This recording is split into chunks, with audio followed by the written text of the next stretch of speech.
Hello Tarot fans, welcome to another edition of Blue Sicx Tarot. I'm your fantastic host Blue Sicx, thank you very much for watching. Now in today's video we'll be reviewing another deck that takes the Rider-Waite-Smith in a kind of different direction. In fact, 180 degrees direction. I think that's the sentence, I'm not quite sure. But without further ado, let's roll on that intro.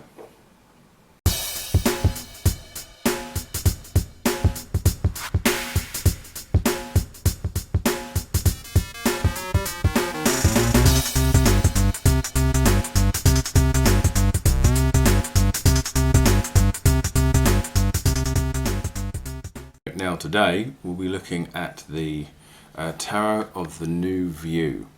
So basically this is the standard Rider-Waite-Smith except the other side. So this is the box. Once again, it's by Sicx. One of my favourites of course. But yeah, we'll take a look at the deck itself.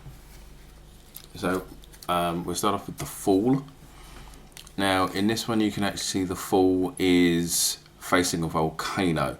So going by the original standard Rider-Waite, where you're looking at the Fool just on the edge of a cliff, you're now seeing where they're going. So you could still go with they're going on a new journey and a new path, but it could be a path to either something very challenging or something very dangerous. So you'd be using the original Rider-Waite as a jumping off point and just kind of adding more context. So next we'll take a look at we'll be looking at the Magician. As you can see here, you've got this audience here who don't necessarily look particularly engaged in what's happening. And behind you've got this little monkey, which can imply more of the deception part of the Magician. And kind of when you're looking one way,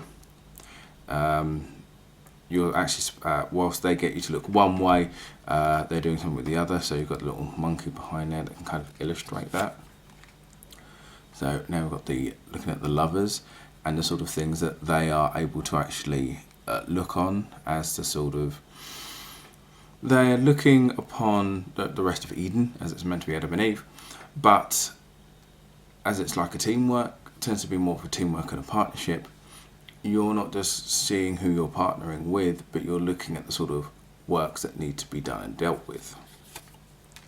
So next we're looking at the Chariot. That would make it a bit easier. Looking at the Chariot, but what the charioteer has brought with them. Instead of the Sphinxes at the front, we have a man and a woman at the back being carried away as a kind of slaves, basically, or prisoners of conquest. So it's more, so if you're doing the idea of there's a path and there's a direction, it's more of there is no control, you're being led by someone else. So next we'll look at the Hanged Man. So this Hanged Man has the feeling of great persecution, and not just the concept of self-sacrifice, but the actions of this person are being ridiculed by those around them, and maybe even considered more as a punishment. They may be there against their will, as they've got their hands tied behind their back onto the tree itself. So they didn't hang their foot up on there themselves, but more of a punishment. Excuse me. So then we'll take a look at the Devil. In this depiction, you can see the rest of hell and kind of what the man and woman and the devil themselves are actually staring at. Not necessarily great depth in this, but it still feels like a very powerful image. It's kind of, well, like anything else, you're seeing what they are seeing and the sort of things that they have to deal with, which is kind of an interesting thing I find with this deck. So next we'll take a look at the Aces.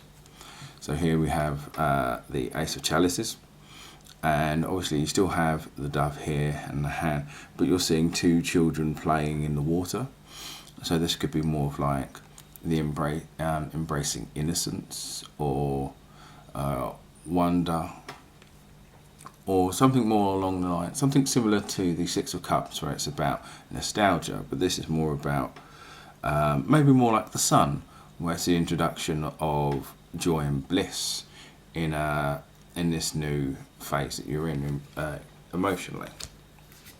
So next we've got the Ace of Pentacles, where we have, instead of the entrance of a garden, we've kind of got like the landscape here. So the garden itself doesn't look like there's great detail, but there's probably a lot of work that needs to be done.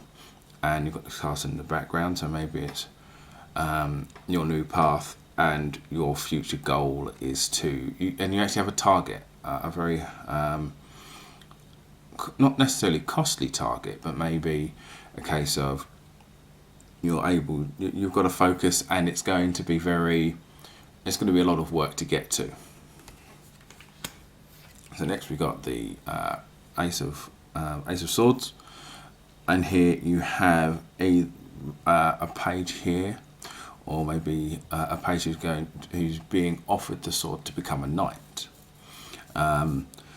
Yeah, so the tricky thing with this, as there's not a lot of details here, it's very tricky, but that's the kind of energy you can go for. The sword is being offered to this person here. Then we've got the Ace of Wands. Once again, a bit more barren, similar to the Pentacles. Still got a castle in the background, but you also got a bit of shading here. So obviously the sun is behind the vantage point, so there's a bit more shadow in this. So it still feels a bit more evocative, but it's still the case of you've kind of got your creative goals in mind with the castle in the background. So next we'll take a look at the Seven of Cups.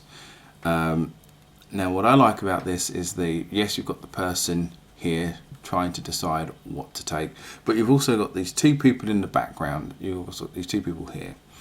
One is quite excited with the I kind of read this as some people are excited with the opportunities that you have, and this other person is dreading this. So either they may feel that there are too many options, not enough options, or that they feel that this person here is going to pick the wrong option.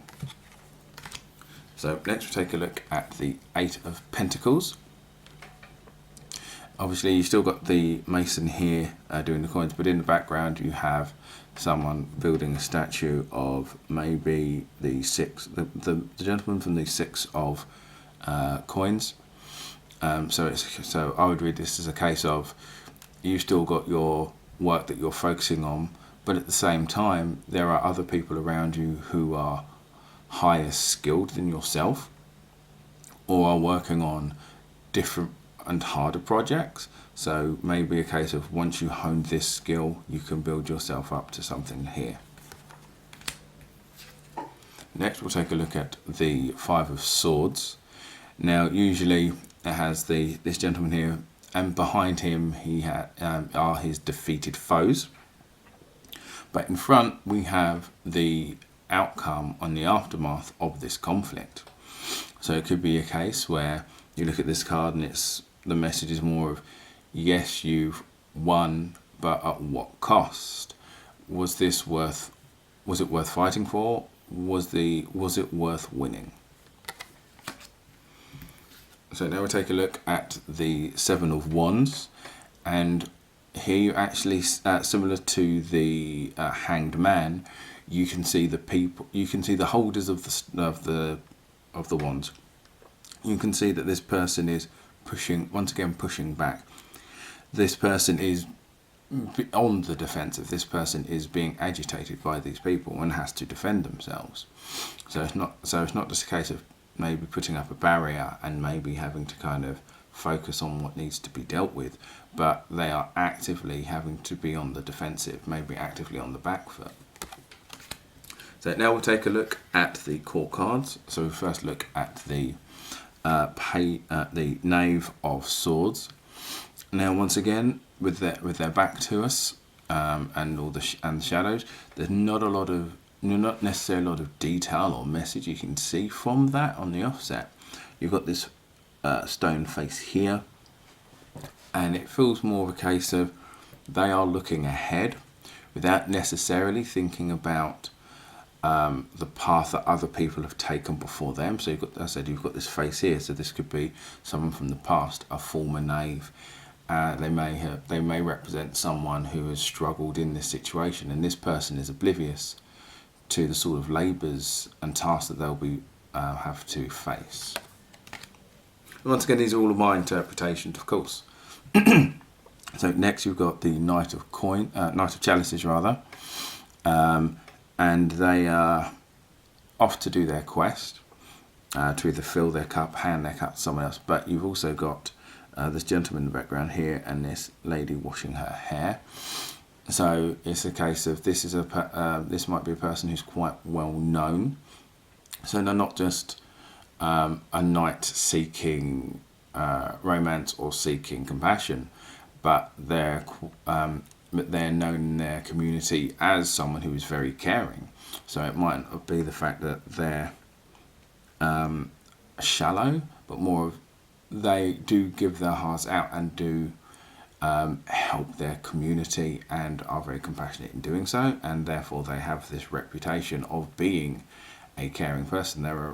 Granted, this woman's got her back to him, but it's a case of he's also just leaving her alone, so he's just doing what he needs to do, and so it feels like he's a pillar of the community.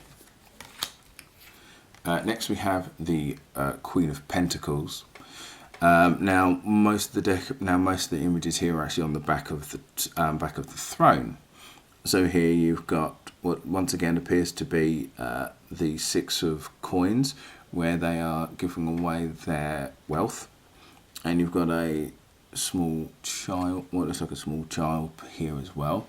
So once again, going back to the idea that this person is also a nurturer, but but they aren't just.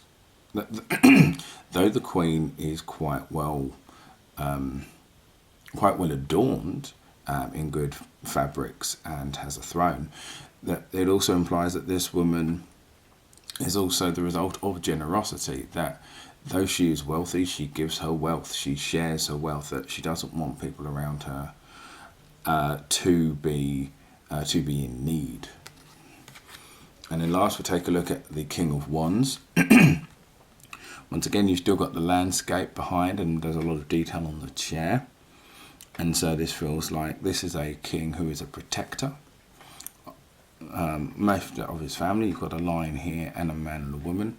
So this king is either a protector or how should I phrase this? They're a protector, and they also uphold. I would also say uphold the rights of people, as these two people are, as I always say this, these two people are living their lives, and they've got the line to protect them, to make sure that they are safe and secure in their life and in the home in which they wish to build. So that's the New View Tarot.